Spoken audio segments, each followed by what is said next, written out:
Приветствую всех у себя на канале, меня зовут Кристина и я кочую по миру. Последние 2 года мы объездили всю Азию и вот мы получили шенгенскую визу, чтобы погулять по улочкам Испании и улететь в большое путешествие по Латинской Америке. В Испании мы провели почти месяц и в этом выпуске я покажу и расскажу, что мы успели посмотреть и где побывать. А вы пока не забудьте поставить лайк и подписаться на канал, если еще не подписаны. Небольшой рум-тур отеля, который можно арендовать в Барселоне с питомцем. И берут дополнительно по 22 евро в сутки за размещение вот с этой булочкой. Это 4 звезды европейские. На окраине Барселоны, достаточно в неплохом районе, ну, на мой взгляд. Еще в этом отеле есть спортзал. Небольшой, правда, но он есть. И бассейн, и сауна, но за дополнительные деньги. И вот такая ванна. Душевая кабинка, кстати, которая течет снизу, конечно же. И посмотрите, здесь так интересно. Здесь вместо гигиенического душа биде.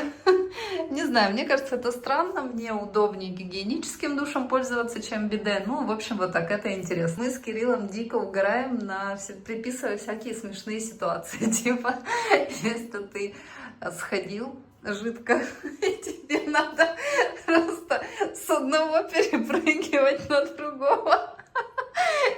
В общем, то о чем, а мы вот о таком. Сейчас мы отправляемся гулять по Барселоне. Мы вчера зашли в Декатлон и затарились, купили классные нательные сумочки для Бразилии, потому что следующей страной после Испании у нас будет Бразилия. Нательные сумочки, куда мы положим буквально один телефон, туда влезет, одна карта и пару купюр. Сумочки эти стоят по 9 евро мы купили и купили еще Кириллу рюкзак. Кстати, вот Кирилл, я вам сейчас покажу, как они выглядят и очень-очень рекомендую подготовиться, если вы соберетесь в Латинскую Америку, особенно в крупные города. Опа, вот такая классная сумочка. И себе купила такую же. Жалко не было какой-нибудь, знаете, такой типа бежевой. А, у нас только зеленая и черная. Ну ладно. Скажите, клевая вещь. И вот смотрите, если вот так не зажимать, если вот так ходить, то вообще ее даже не видно. Мне кажется, для Латинской Америки это просто лучшее, что можно придумать.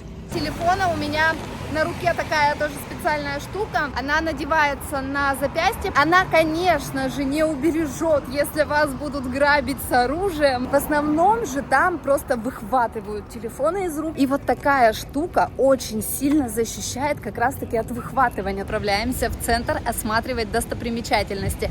Но сперва нам нужно найти метро и понять, как до туда вообще доехать. Немного про метро в Барселоне. Углубленно не разбирались, но из очевидного покупать разовые поездки невыгодно. Лучше всего брать проездные на определенное количество дней, либо проездные на определенное количество поездок. Зависит от того, сколько вы планируете пробыть в городе и ездить на общественном транспорте. Безлимитный проездной на 2 дня стоил 17,5 евро. Входят поездки на метро, автобусах, трамваях, городских поездах и метро из и в аэропорт. Мы вышли из метро и приехали мы в Саграда де Фамилия. Саграда Фамилия или храм Святого Семейства — это самое известное и масштабное здание в Барселоне, созданное Антонио Гауди. Строительство храма началось в 1882 году, то есть этот храм строит уже более 140 лет. Гауди посвятил Саграде Фамилии более 40 лет своей жизни. После его смерти в 1926 году строительство не было завершено и проект неоднократно приостанавливался. Строительство продолжают и сегодня, опираясь на сохранившиеся чертежи, макеты и записи архитектора. Храм действительно очень красивый и необычный, состоит из нескольких фасадов, каждый из которых посвящен этапам христианской истории, а формы башен, колонн и сводов вдохновлены природой. Внутрь мы не заходили, потому что там просто невообразимое количество людей. От такого наплыва становится неинтересно. К тому же билеты нужно покупать сильно заранее, и в итоге я забила, и мы просто полюбовались на храм с разных сторон. Сейчас зашли в кафе. Во-первых, я очень сильно захотела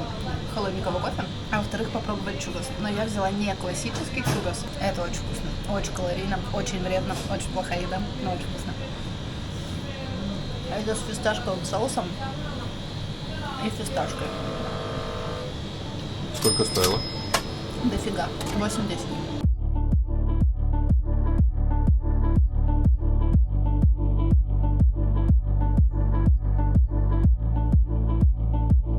Гуляя по Барселоне, вы то и дело будете натыкаться на интересные здания, и это неудивительно, ведь в Каталонии родился архитектор Антонио Гауди, и почти всю свою жизнь он работал в Барселоне и ее окрестностях. Сейчас весь город как одна сплошная архитектурная достопримечательность. Все здания Гауди с необычными фасадами. Для меня его жилые дома выглядят словно из сказки «Алиса в стране чудес». Вы можете просто бродить целый день по городу, разглядывая фасады каждого дома. Можете войти внутрь и полюбоваться внутренней отделкой за дополнительную плату. Если будет время и желание, то можете съездить в парк Гуэля. Парк изначально задумывался как часть жилого комплекса, но не был реализован. Сейчас это общественное пространство, которое входит в список объектов всемирного наследия ЮНЕСКО. Кроме Гауди, в Барселоне много и других интересных домов. Например, мне понравился дом с шипами. Выглядит в духе Гауди, и я удивилась, когда узнала, что это здание другого архитектора. Город стоит того, чтобы побродить целый день, разглядывая сказочные домики.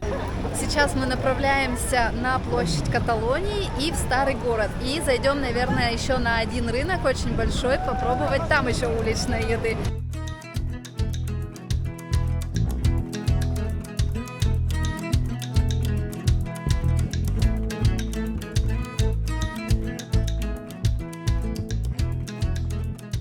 Только зашли, купили эмпанаду и купили напиточек такой, здесь, представляете, с кокосом и манго. Эмпанада стоит по 3,50 одна штучка, но мы сейчас попробуем, я вам ее, наверное, покажу и поделюсь, вкусно это или нет. И вот эта вот кокосовая баночка, не помнишь, сколько стоила? 5.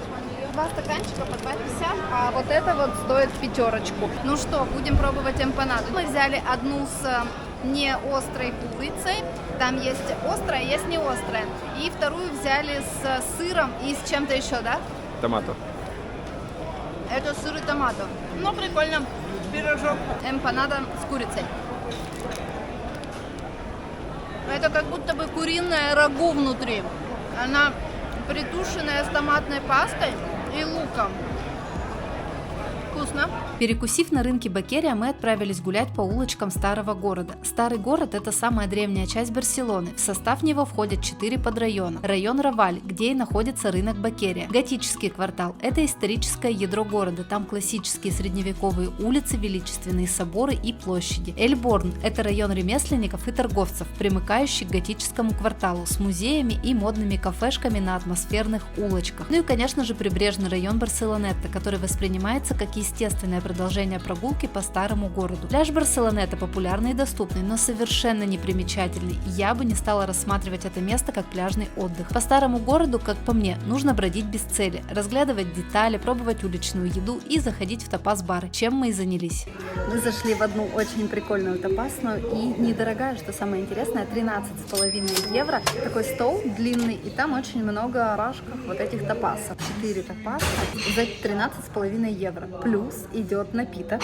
Я взяла себе бокал красного вина, Кирилл взял сангрию, и вроде бы еще дают десертик в подарок, но это не точно. Выглядят очень аппетитно. А какие здесь морепродукты, мама дорогая, мне надо жить вот в таком каком-то месте, потому что я очень сильно люблю морепродукты и рыбка, конечно, у меня уже слюнки текут. Если не наедитесь испанскими закусками, то, гуляя по старому городу, пройдите до Барселонетты. Там множество ресторанчиков, где можно поесть знаменитую паэлью с морепродуктами. Кафе в идеале лучше выбирать не на главной туристической улице, а поискать локальные в скрытых переулках. Ой, мы поели, я обожралась, порция просто гигантская. В целом считаю, что оно все стоит того. Были очень вкусные морепродукты, огромнейшая кастрюля, ведро просто этой паэльи. Сейчас мы приехали в район Маджуик, если я правильно произношу. В Google картах он так интересно выглядит, ничего про него не смотрела, не читала. Выглядит как какой-то гористый и очень-очень много каких-то парков, ботанических садов. Мы решили сходить и посмотреть, тем более, что он был не очень далеко от Барселонетты. Мы доехали на автобусе. Кстати, очень хорошая транспортная развязка в Барселоне. Хороша тем, что она очень интуитивно понятна. Где-нибудь, вот, допустим, в Токио или в Гонконге черт ногу сломит. Ни хрена не понятно там, а здесь все очень интуитивно понятно. Сейчас пойдем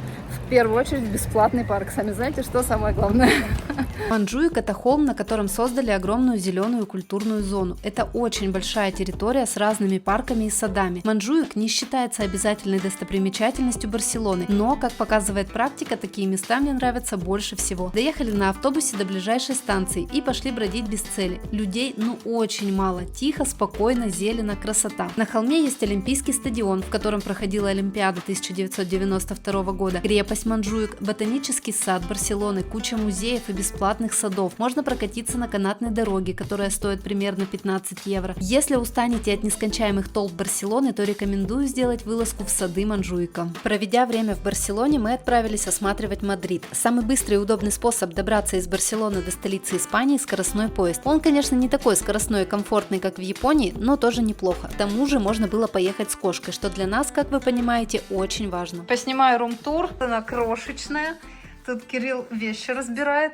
Это входная дверь, это ванная. Как обычно, снимаю на 0,5, чтобы было хоть что-то видно, но размеры здесь, конечно, такие себе. Так, кровать, шкаф есть, диван. Здесь можно даже рабочий стол организовать. Вот эта штука поднимается, плиточка.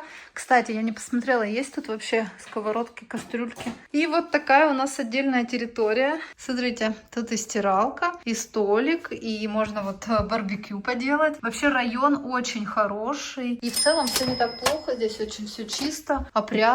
Вот такая вот квартирка. Какой кайф, да, Эвюша?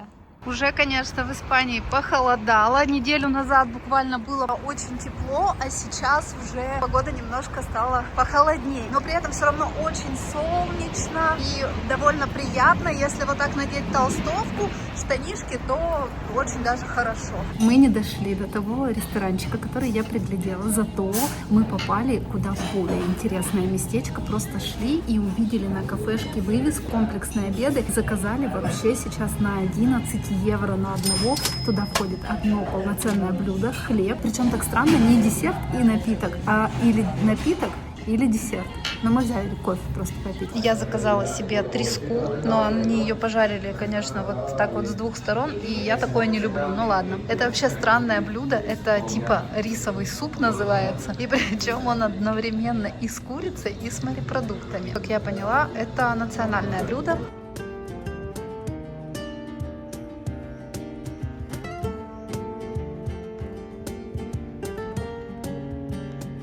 Я пришла в парк. Очень красивый парк. Я только зашла, и мне уже все очень нравится. Очень красиво. Здесь люди занимаются спортом, много кто бегает. Здесь есть очень красивый пруд. Там люди катаются на лодочках. Лодочки вроде бы стоят в будний день 6 евро, если я не ошибаюсь, за час.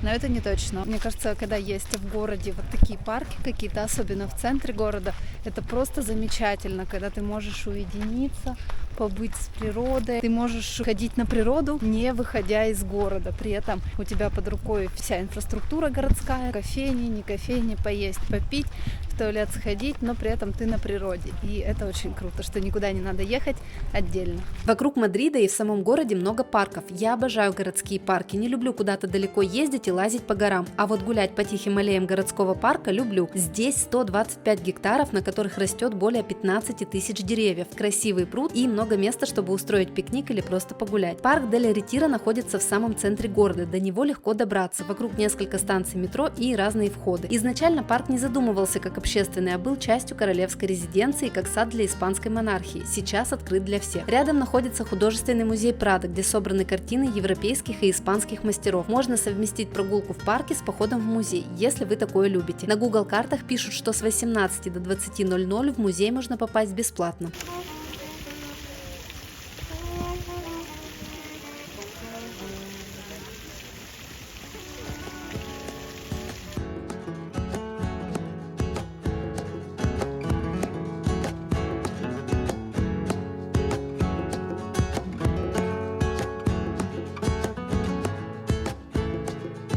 я приехала снова одна гулять, но на этот раз в центр города. Я доехала до станции Сол или Соль. Сюда начнется мой маршрут. Я сейчас нахожусь на площади и дойду, наверное, пешочком неторопливо до еще одной площади и посмотрю, что встречу по пути. Гулять одной, конечно, не так интересно, как с Кириллом. Помимо того, что это скучновато, так еще и никто меня не пофоткает. Поэтому фотографии у меня будут только местности. Здесь уже так много народу, очень много туристов, местных жителей. Кто-то по делам, кто-то фотографируется с местными достопримечательностями.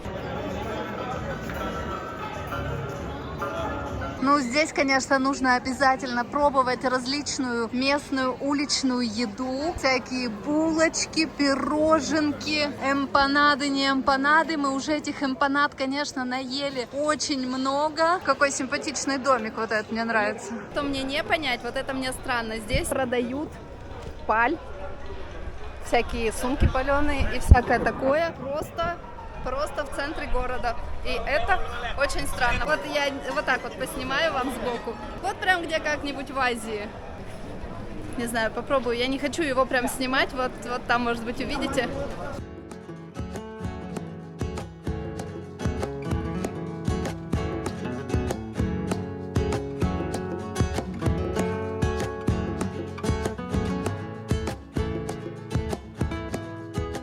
Я дошла до Плаза Майор. Здесь буквально идти вот от этого Соль минут 5, в зависимости от того, сколько вы будете останавливаться, сделать фотографии.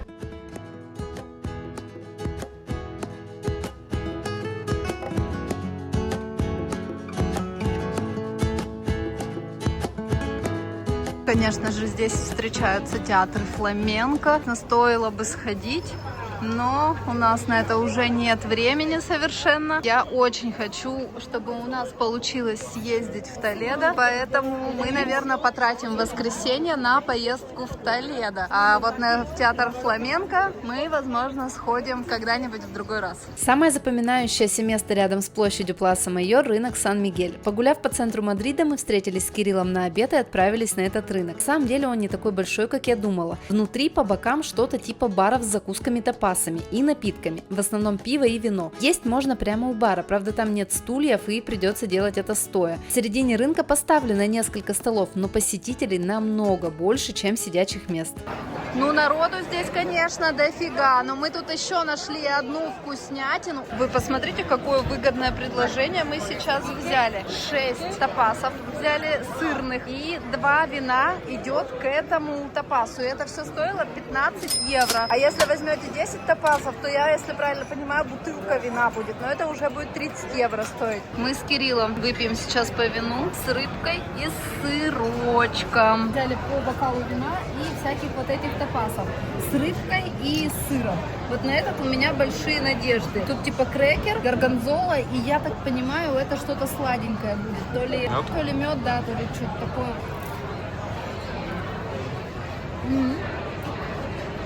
Да, тут сладенько. Вот вкусно.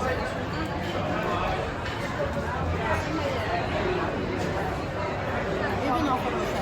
Ну и завершить все это пиршество мы решили, конечно же, чурросом. Вот здесь по акции 3 чурроса за 4,20 евро. Но вообще здесь куча всего на самом деле. Всякие сэндвичи, тарталетки. Мы поели, выпили вина. Настроение стало еще лучше. Вот эти чурросы прям слишком в этом, ну короче, в начинках. Я бы поела, на самом деле, без начинок. Но там без начинок они продают по 10 штук, и они стоят 8 евро. Дорого. Зачем нам так много?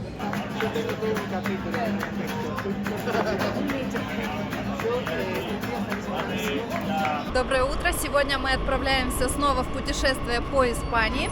И сегодня мы едем до города Толедо. Он небольшой, находится примерно где-то в часе езды от Мадрида. Мы туда сегодня едем на автобусе. Мы сейчас отправляемся до станции, от которой отъезжают автобусы до Толедо, потому что автобусы, как мы знаем, самое важное, самые дешевые. Они в 2 раза дешевле, чем поезда. Они ходят каждые 20 минут, и у них нету ограничения какого-то по времени, что, допустим, все раскупили. Если вы не купили билеты онлайн, то, в принципе, здесь есть автоматы, и можно купить прямо здесь, на месте. Мы доехали до Толедо, только тут начался дождь. Вообще сегодня пасмурная погода, и дождь в целом обещали, но обещали где-то 30-35%. Мы, конечно же, попали в эти 35%. Будем повторять опыт Макао. Кстати, посмотрите мой выпуск из Макао. Мы гуляли там вообще под жесткий проливной дождь, целый день он шел. Здесь пока хотя бы просто моросит. Если вы соберетесь в Толедо, то будьте готовы к такому нехиленькому хайку. Город здесь гористый, плюс надо много ходить, чтобы это все посмотреть. Я уже запыхалась. Мы, конечно же, прикупили воскресный завтрак любого уважающего себя испанца, американо и чурос. Не хватает только шоколада, в который надо макать этот чурос. Толедо – город 3 культур. Это небольшой город примерно в 70 километрах от Мадрида. Если вы оказались в Мадриде, то туда обязательно нужно съездить одним днем. Толедо включен в список всемирного наследия ЮНЕСКО. Это очень древний город, ему примерно 2300 лет. Впервые здесь основали город римляне в 192 году до нашей эры и назвали его Толетум. До римлян здесь жили кельтские племена. Когда пришли римляне, он стал важным римским городом. Они построили дороги, виллы и началась торговля. Во время торговли на Пиренейский полуостров пришли евреи. Здесь поселились ремесленники и торговцы. После падения Рима пришли вестготы. Это германское племя, кочевой народ из Северной и Восточной Европы. Они сделали Толедо столицей своего королевства и главным религиозным центром. А потом пришли мавры. Они не стали разрушать город, а сделали мусульманским городом. Правили мавры почти 370 лет. Затем все снова распалось, затем еще раз распалось. Короли развлекались как могли и раз за разом друг друга вырезали. Таким образом сформировался нынешний облик города. Город не модернизировали и не перестраивали, поэтому и по сей день он сохранил внешний вид средневекового города. Выглядит очень красиво. Количество древности на квадратный метр не сосчитать. Здесь и одна синагога 12 века чего стоит. В узеньких улочках ездят машины. Я не представляю, как они здесь еще паркуются, потому что здесь такие горки и камень. Очень скользко, особенно когда был дождь. Бедный ученик учится здесь водить. Офигеть. Он вот отсюда приехал. Капец. Вот так вот. Зашли в кафешку, взяли вот такие сертики, типа какие-то пирожки, не пирожки, с марципаном. Толедо, как я вычитала, славится марципаном. Взяли с собой, завтра попробуем с кофе с утра дома. На этом наше путешествие по Испании подошло к концу. Мы собрали вещи, кошку и перелетели океан, чтобы исследовать страны Южной Америки. Как долетели, написала в подробной статье у себя на сайте. А как путешествуем по Латинской Америке, уже пишу у себя на канале в Телеграм. Не забывайте туда подписаться. Всем спасибо за просмотр и до новых встреч!